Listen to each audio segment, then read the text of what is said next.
now that we've let the elephant out of the bag, let's talk about emotions, feelings. What are they? What are you laughing at? What are emotions and feelings? Yeah. They are a thing that I've read about. Yeah, emotions and feelings are something that you read about. So it's not something you spend a lot of time thinking about, not something you spend a lot of time observing. But it's a good idea for you to spend some time observing them, because negative emotions are emotions and feelings. And those are the emotions and feelings that we have. And so therefore, if we observe them, we'll get to know them. And we get to know them, we get to know their patterns, we get to know their movements, we get to know their thoughts, we get to know how they behave, their behaviors. Then we know how to deal with them. You have to know the enemy in order to overcome the enemy. The better you know the enemy, the easier it is to overcome the enemy. Dislike is a feeling. It's an emotion. My question is, does it unite us with a person or do the reverse? So when you dislike someone, does it unite you with that person? Does the reverse? It shows a separation. It actually divides then. Okay. Can you understand a person through dislike? Our goal is a greater understanding of ourselves and of people and of the machine. Is this right? So then dislike is anti-aim. Dislike is not something that we will allow. When we're awake, when we are practicing our aim, when we're making progress toward our aim, we will not allow dislike. We will not allow it. We will stop it. Now you can dislike certain eyes in a person if you dislike the same certain eyes in yourself. But if you dislike certain eyes in a person, if you found a way to, well, I don't totally dislike that person, I just really dislike their behavior in this area. Well, fine, you dislike that same behavior in you when you do it. Oh, well, I don't do that. Okay, well then it's not okay to dislike that person. Until you can find what it is you dislike in them, in you, because that's where it really is, it's not okay to dislike them. Now, there's nothing you can do about it at some point. Then it's got to be okay. Okay, I dislike that person, but I have no power to stop disliking them. Then you can dislike the fact that you have no power to stop disliking, because then you begin to see your powerlessness, your inability to do, and that helps you in this work because it shows you your smallness. It shows you your impotence. And when you can see your impotence, you begin to see where you belong in scale in this universe. How low we actually are. How little we can actually do. How little over which we actually have any kind of control. Either inside of ourselves or outside of ourselves. You can connect through eyes that you like in a person. There may be things you don't like about a person, but there may be things you do like about a person. There are eyes in that person that you do like. And you can connect with that person through those eyes. That's good. It's something. It may not be making a good contact, but it's making some kind of contact, and something can cross, and that's good. That's a step. If you wholly dislike the person, contact is impossible. Now, of course, for a lot of us, we go, well, that's fine. I didn't want to contact with that person anyhow. That's I don't like them, and I don't want anything to do with them. But see, that may be fine for false personality, but false personality really doesn't need to be making decisions for your life and your behavior and your relationships. Because if it is, well then, where's this work? What does this work? Well, this work is something that false personality can take or leave. And it will leave it, because it's not going to take it. Where does it leave you? Well, it leaves you having to pretend to do the work instead of actually do the work, which is really not a good place to be. According to everything that all of the teachers of the work have ever said about it, it's like the worst place you can be. Pretense is the worst thing you can do. But this isn't the way a person in the work thinks. It's just as well, since I don't want contact with them anyway. That's not the way someone in the work thinks. A person in the work, first of all, desires to break himself into many, not just one. He doesn't see himself as one. He sees himself as many. And so a person in the work who sees himself as many then sees other people as many. And will see other people as one. So you can't dislike another person. So well, what's there to dislike? Those eyes. But there are other eyes that are contrary to that I can like. So I can't really dislike this person, but I can dislike those eyes. Well, that's interesting because I have that same experience with myself. I can't really dislike myself, but I can dislike certain eyes. But then there are other eyes that I do like. We have some emotions, some feelings, and we can sort between them. Some emotions are better and some emotions are worse. We accept people at an estimated popular value far too easily. How does this work? Well, in this group, the way it works is, Lori said to me the other day, well, I'm guilty of one thing, I can tell you. If I think that somebody's on the outs with you, I get away from them. I don't like them. That is accepting someone at an estimated popular value. So you're estimating what their popularity is with me, and you're determining what your relationship is going to be with them. Now, everybody does this, but when you're doing it, it's not nearly as noxious as when it's being done to you. When it's being done to you, you're very aware of it, and you're very indignant and very self-righteous. You're all proud and cocky and better. It's definitely superior. You're definitely superior to all those other people who are doing it to you. But when you're doing it, you never even notice it. Because you're right. You're justified in when you're doing it. Well, he's right not to like that person. That person's an idiot. Well, he's right to be on the outs with that person. That person's behavior is horrible. We're suggestible, hypnotizable, and this is not a good thing. Weak people accept general prevailing standards, are easily persuaded. What kind of people determine whether they like a person or don't like a person by what everybody else thinks? Kids. High school kids, grade school kids. Everybody doesn't like that person. Well, what do you think about them? Well, I don't like them either. Well, why not? Because nobody likes them. Well, what's that got to do with anything? Well, everything. If nobody likes them, and if I like them, then nobody will like me. Aha!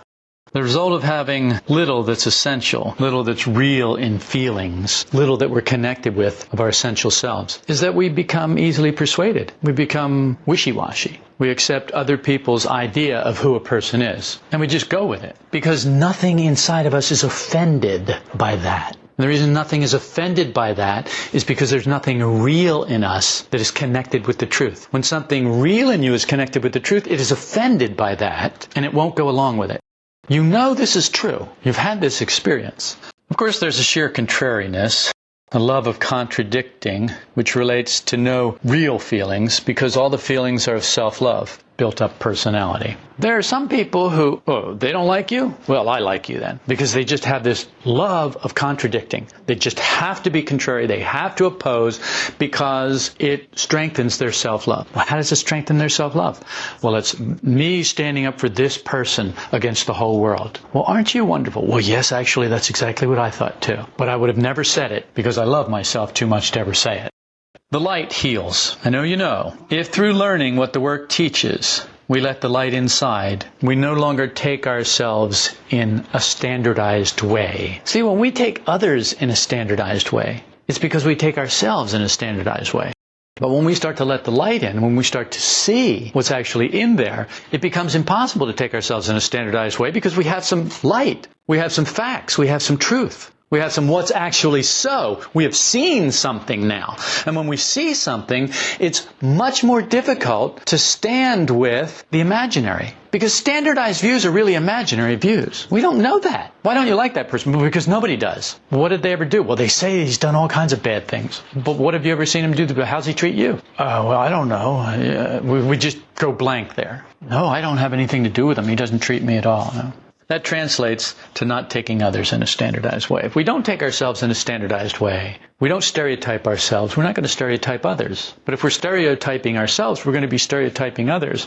Stereotyping others is not what this work is about. In order to stereotype someone, you can't have a relationship with them. Not a real relationship. Nothing essential, nothing true. But in order to have a relationship with someone, a real relationship with someone, make a connection with someone, you can't stereotype. You've got to let light in. You've got to actually see who is there and make a connection. You've got to see who is here so that it can make a connection with what is there. This is the purpose of this work. Well, why? Why do I have to make all these connections with people? People are just a bother. People are a pain. People are what this is about. Your problem in life is people. Your problem isn't money. Your problem isn't sex. All those things have to do with people. It's people. People is what bothers us. The manifestations of people. That's what destroys our peace, our integrity, our inner state of happiness. It's letting the manifestations of other people determine how we're going to behave, how we're going to feel. That's your problem. This work has got to get us to the place where we can work with people. Oh man, why didn't you tell me that in the beginning? I would have never done this. Well, I did, but you were so asleep you didn't hear it. And I've been telling you all along. We're machines, meaning when people do things, we react. And then we blame them. Well, they made me do that. So we've got to get this thing worked out with people. See, we have patterns of feelings, ways of taking everything. The false personality has acquired these patterns. And it loves patterns. It can sit all day and draw little circles, little patterns, all day, over and over again. It never gets tired of doing that.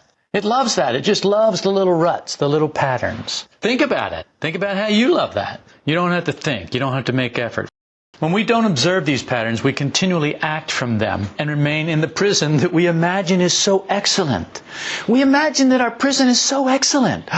We would ever want to leave this. Oh, well, this is a terrible part right over here, but we just want to throw a couple throw pillows over that and a little coat of paint, and then it'll be fine. But it's not fine. Well, we'll just close that part off. We'll just wall that part up. And then we find ourselves in a smaller and smaller prison all the time because we're walling off this section that's uncomfortable. We're walling off that section that has a draft. We're walling off this section that doesn't have good light. We're walling off this section that has cockroaches. We're walling off this section that has a bad smell. And the next thing you know, you're living in this little cubicle. And it's not really as excellent as we thought it was. It's prison. Too many people in the work don't observe themselves from what the work tells them to observe. Why is this? Because people in this work, so many people in this work observe themselves, but they're not observing themselves from what the work tells them to observe themselves. I think the task that I gave you yesterday, that some of you heard about today, is a good example. Where do the impressions fall? And someone will do something entirely different than the task. Well, why is that? Well, because they can't observe themselves, because they can't hear what is going on, because it goes into these old associations. These old associations start to react. These old patterns start to react. These old feelings, well, this is an opportunity for me to look good.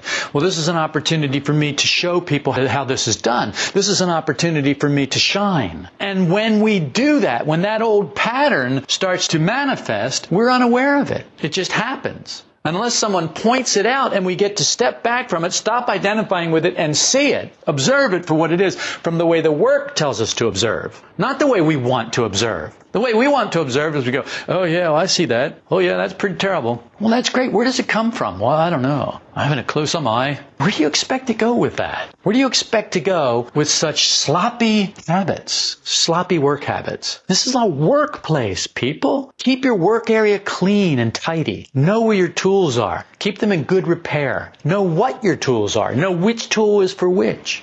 Know how to use them. So when we don't observe these patterns, we act from them.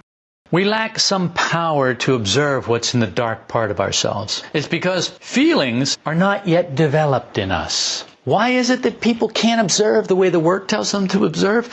Because feelings are not yet developed in them. What do you mean, feelings? I dislike a lot of people. That's what I mean. I'm talking about different kinds of feelings that need to develop, other than feelings of dislike, other than feelings of negativity, other than feelings of they owe me, that's not good enough, he didn't treat me right, they don't respect me enough, they always do that, they never do that. Other than those kinds of negative feelings, we need to develop other kinds of feelings that will help us to make the observations the way the work tells us to make them. Not any old way. Well, I'm observing myself. I know I'm negative. That's not observing yourself. That's just being aware that you're negative. A loon can do that. A dog can do that. A dog knows when it's mad. A dog knows when it's afraid. That's not what the work is asking you to observe. The work is asking you to observe much more and not identify with it at the same time. We've got plenty of development in the area of negative emotion. We don't need to develop in that area, okay? We need to develop in a different area. There are two directions in which feelings can develop. This is not rocket science. You've got to see where this is going. I mean, you've got to be able to see where I'm going with this. There are two directions that they can go. They can go outside or they can go inside. Feelings can develop outside or they can develop inside. What does that mean? We can develop affections for people and things. What is that? We would like it to be work-related, but it's not. It's just the false personality getting connected to outside things. That's all it is. It's just us turning our feelings outward instead of inward, where we need to be turning them. The inward direction is always at the expense of self-love. So what does that mean? It means if it's not at the expense of self-love, you don't need to bother with it. So that means self-love's going to take a beating again? Yes. That means self-love is going to take a beating again. Well, that means I'm going to take a beating again. Yes. That means you're going to take a beating again. As long as you're identified with your self-love, you're going to take a beating. What's the remedy for that? Well, don't identify with it. How can I do that? It is me. That's where self-observation, remembering yourself, and remembering the work and understanding the work comes in. It helps you to release yourself from that bondage of thinking that you are what you're observing. We feel we can't do in a right way, so we submit to the work. We ask the work what to do. And we develop an inner direction of feelings. Well, what happens is this changes the feelings that we have about ourselves. When you know you can do, when you're on top of your game, like when Jess stood up and read his thing, when he was on top of his game and he was delivering the thing. So Jess, remember I had everybody say, okay, well, what was the task? And it was clear to me that he had not fulfilled the task. But when asked, did you fulfill the task? Yes, absolutely. Well, would you like to come up here and read it? Yes, I would. Now somebody asked me that, especially if somebody like me asked me that, I would go, oh no, I know this is a trap. So just tell me now, what did I do wrong? Don't make me stand up here and make a total fool of myself. Just tell me, where did I screw up? What did I do? Because I know I did something, but I can't see it. And we could just tell the truth. Do you see how much that could save us? Just to tell the simple truth. Man, I'll tell you what, if you're asking me this, my guess is that I screwed up somewhere and I can't even see where. So can you help me with this? When we do that, when we ask the work to help us, we say, look, I don't know where to go from here. Help me. We're seeing ourselves in a smaller scale, in a smaller place, not as so cocky, not as so full of self-love, not as so wonderful. We're seeing ourselves in need of help. When we see ourselves in need of help, in need enough to ask, which is huge when you think about it. Oh my God, you're going to ask for help? And you're going to ask Him for help? He's merciless. He never helps anybody. But see, the work is merciless. But that's what is so great about it. It's no respecter of persons. It doesn't care who you are. It doesn't care what you think about yourself. It doesn't care what other people think about you. It only cares about what's so. And so it mercilessly points out what's so. And if you don't identify with it, it's a gift. And if you do identify with it, it's pure torture and misery all the time. It's your choice. What will you identify with? That will determine heaven or hell for you. So when this happens, our feeling about ourselves begins to change. We don't see ourselves as so all-powerful, so cocky, so able. We see ourselves as a little crippled, a little mutilated here and there, a little torn on the edges, a little dog-eared, a little crackly, a little yellowed, a little weak. And that's a good place. That's a good place because there you can get help. But from the lofty peaks, the twin peaks of pride and vanity, you're not going to get any help.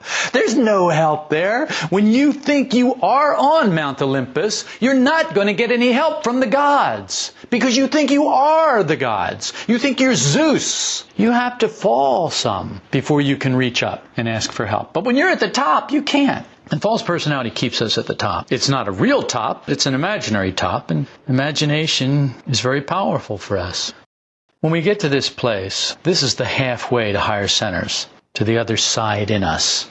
We get to this place where we start to have different feelings about ourselves. We don't feel so sure, so confident, so capable. When we start to realize that we need help, that we're not going to make it without help, then we've reached the halfway place in us. We're halfway to reaching the higher centers. We're halfway to getting help. Right there. Just right there. Just that in and of itself. Do you see how huge that is?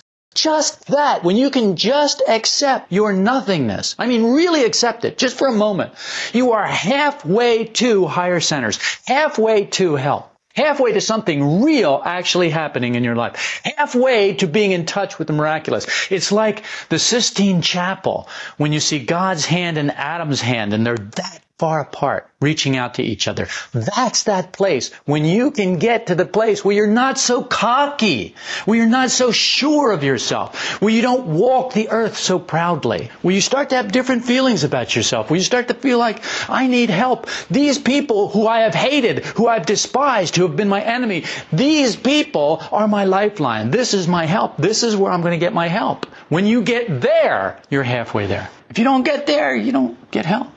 And who are these people? Whoever they are. Well, the Mexicans, the blacks, the whites, the Iranians, the Iraqis, the Jews, the Catholics, the Protestants, the WASPs, the atheists, whoever those people are who we have targeted, those are the people that we need to make a connection with. You don't need to make a connection with the people you're already connected with. It's the people who bother you. Those are the gift that the universe is giving you to help you to reach higher. Or husbands and wives, if you want to look at it that way. Or your kids, or your parents, whatever it is that you're kicking against. That's the gift. A sign that we're in a higher division of a center is there's always a change in the feeling of I. So Jess, you feel a little different about yourself? Yes. And what's the difference? More open. Great. Good enough. More open. More vulnerable. See, vulnerability is a beautiful thing. What it means is, I'm not so damned wonderful that all I have to do is protect myself. That's what it means. It means, well, I'm not so special. Bad things can happen to me. You don't have to like me. I'm not that special. I'm just some guy. Just see the difference in the feeling? It's like you don't have to protect it anymore. It's just not that important. But when you are the only thing that's important, that your safety is the only thing that's important, that everybody else has to make you feel safe, or that you have to do something so that you can feel safe, then it's all about one thing. It's all about me. That is not what develops these feelings that we're talking about that are going to help you to develop, to progress on this path. Those are all feelings attached to outside things that feed the false personality. We have no direct control over emotional center, the mad elephant. But there are 3 parts of that pesky pachyderm. And if we know what those parts are, we may be able to get some control. But last week you said there's no way that we can control our emotions. Well, last week I said that we don't have any direct control over our emotions. That's what I said. It's not that we can't control our emotions, it's that we don't have any direct control over our emotions. For 2 things, we're going to do a little exercise here. As with all of the universe, the lower may be controlled by the higher. Direct emotional control is possible through one emotion being stronger than another emotion. So if higher emotions can be introduced, they can control lower emotions, because the higher controls the lower. The problem with us is we don't have any higher emotions. So we need to get some. Well, where are they? Well, they're in the higher emotion storage area. And we need the key to get in there and open up the storage cabinet and let some of those higher emotions flow down to us.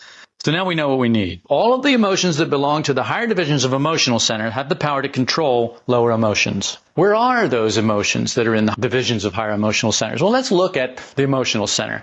Okay, so what I want you to do is I want you to draw in your mind's eye a pie. Now that may look to a lot of you just like a 0 or a circle, whatever.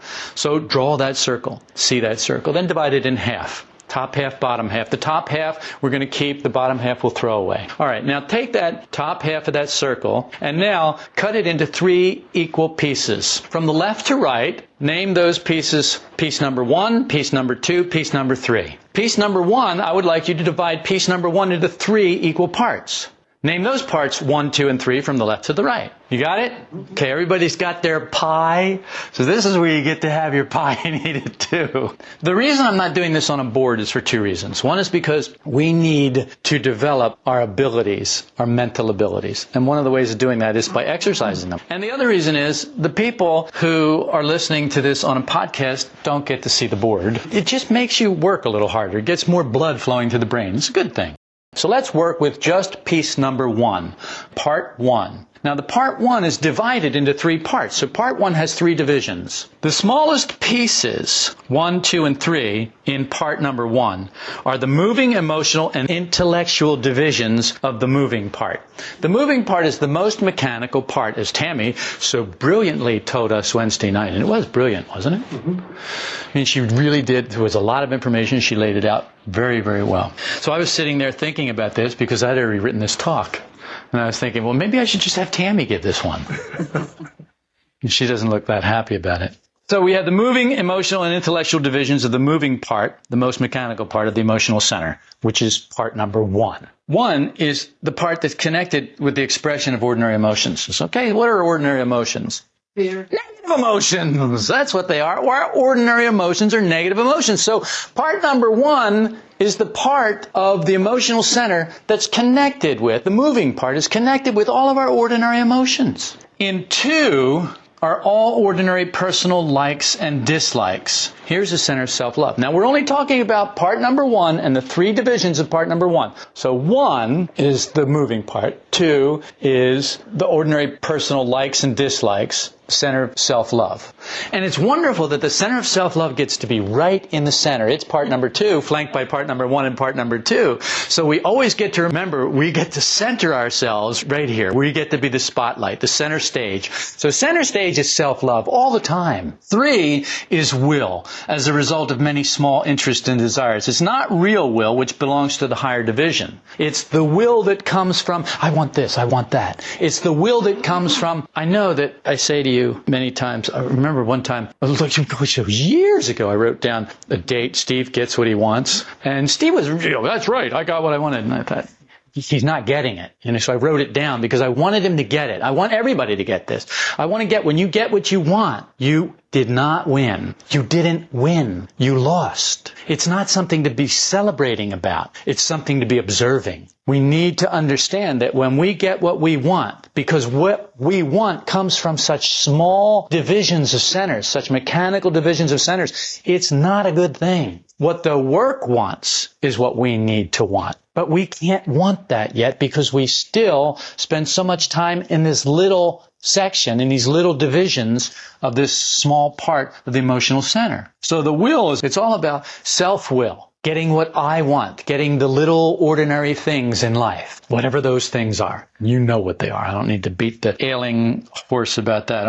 Let's not get any horses involved with the elephants now. We've already let the elephant out of the bag. There was the cat last week, and there were 3 elephants and a cat, or the tiger or a lion or something, wasn't it? And I think there was a fox, too. Yeah, there was a fox in there, too. So this is turning into a zoo here. So now we've got 5 elephants. So you've got the 3 elephants here, and then here you've got 3 elephants. So actually, there's 1 elephant is cut into 3 elephants. So you've got 3 elephants here, and an elephant here, and an elephant here. So you've got 5 elephants. Got it? So we're still in the emotional center, which is the mad elephant. And now we're breaking it down so that we can start to understand how this elephant works and what we can do about it. When the court of self-love in Division 2 is in session, what emotion can control the emotions that arise there? See, when the court of self-love is in session, and when is the court of self-love in session? Well, just about all the time. That's when we're center stage, when we're important, when what other people say to us, do to us, how they take us, how they respect us or don't respect us is all important. That's what determines our inner state. How am I going to feel? Well, I'm going to feel however it is these people are treating me. Well, they're treating me very well today. Well, then I feel great. They're not giving me what they owe me today. Well, then I don't feel so good. I'm pretty angry at them for that. They're disrespectful and they need to straighten up and fly right, and they need to get their P's in order, or their Q's and T's dotted and I's, and they need to get fixed. There's nothing wrong with me. Just because I can't talk, it's your fault. I'm not talking fast, you're listening slow. It's all your fault. Everything's your fault. That's self-love is center stage then. When we're blaming, self-love is center stage. When we're pitying ourselves, self-love is center stage. When we're thinking about ourselves, self-love is center stage. So when the court of self-love is in session, what emotion can control the emotions that arise there? Well, you remember the 3 elephants, emotions belonging to the large main divisions 2 and 3. By what can the large division 2 be characterized? So you've got the large division 1, which we know is the moving center, and that's divided into 3, with the large part 1 that's divided into 3 divisions, and we know what they are. Now you've got this large part 2. So how can we characterize this? Emotions going beyond oneself. What does that mean? By feeling of a presence of what is greater than oneself. Genuine religious feelings. Genuine aesthetic feelings. Well, what are aesthetic feelings, Pat? Just say, I don't know if you don't know. Okay, good. Like Will Strong said, don't add inaudibility to ignorance. If you don't know, say, I don't know. Say it loud so that everybody gets it. We can get on with life. It's a good thing to do. You don't have to get small. See, Pat, her head sunk down between her shoulders. She looked like Matt for a minute. You know, she started to, her head sunk down between her shoulders. And she got small. I don't know. Well, so what? When you don't know, stand up tall. I don't know. I don't know. Be proud that you don't know. Be more proud that you don't know than that you do know. Well, because you're in a better place when you don't know than when you do know. You're in a better place in this work sense. What are we talking about here? We're talking about getting under better influences. Well, I know everything. I'm all cocky and tall and big. Look at, I'm puffed up like a peacock. But that's all feathers. That's all show. There's nothing really there. But when you don't know, that's real. You really don't know. You really feel your smallness. And you really know that you need help. And then you have it. You're closer then. You're halfway to higher centers right there, remember? So don't be ashamed that you don't know. Be glad you don't know. Because the fact is you don't know. That's the fact. And you think you do. So when that illusion of you think you do is taken away, be happy. Aesthetic emotions are emotions that are concerned with beauty. You see a sunset and you go, wow. You have this feeling of, oh my God, that is so incredible. Or you go out on a starry night and you see the stars and you go, oh, I feel like a grain of sand on the beach. I feel like nothing. Look at all of this. It's so incredible. It's so magnificent. Those feelings that arise in you. That's what I'm talking about. Those kinds of emotions. The large part, too, can be characterized by those kinds of emotions, genuine religious and aesthetic emotions. The quality of these emotions is different from lower emotions. You know the difference. You can feel the difference.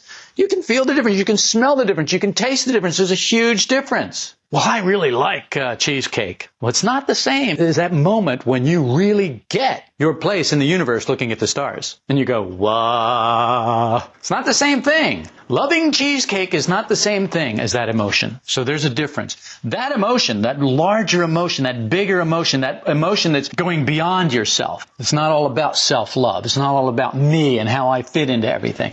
It's bigger than that. It's going outward, but it's really going inward. See, it's something outward that triggers it, but it's going inward. The quality of that emotion is different. It's like Beauty and the Beast. What is it that really cured the beast? It was beauty. It was her willingness to see the beauty in him, to see beyond the outer. And it was that connection. She made it because she was beautiful and he was not. And she went right through that and touched the real beauty in him. And the real beauty in him responded to her. And he was transformed. And in the same way, the real beauty of those larger emotions can control the other emotions away. They just lift them up, or they just wash them clean, or they just wash them away. You see that. You have an experience of that. The large division 3, the large part 3, has emotions that control all of the center, all of the emotional center. These emotions can create, through which a man can begin to do or have real will. So part number 3 in our half a pie is the seat of the will, real will. Where is that? Isn't that amazing that it's in the emotional center? Well, I thought for sure it'd be the intellectual center. Well, it is the intellectual part of the emotional center, so you have that anyway. But it's in the emotional center. Isn't that interesting? I think that's interesting. Unless accompanied by an equal development of consciousness, the highest quality of the intellectual center, the will is not full will. Full will meaning real will. When I say real will, I mean with a capital R and a capital W, what the work calls real will.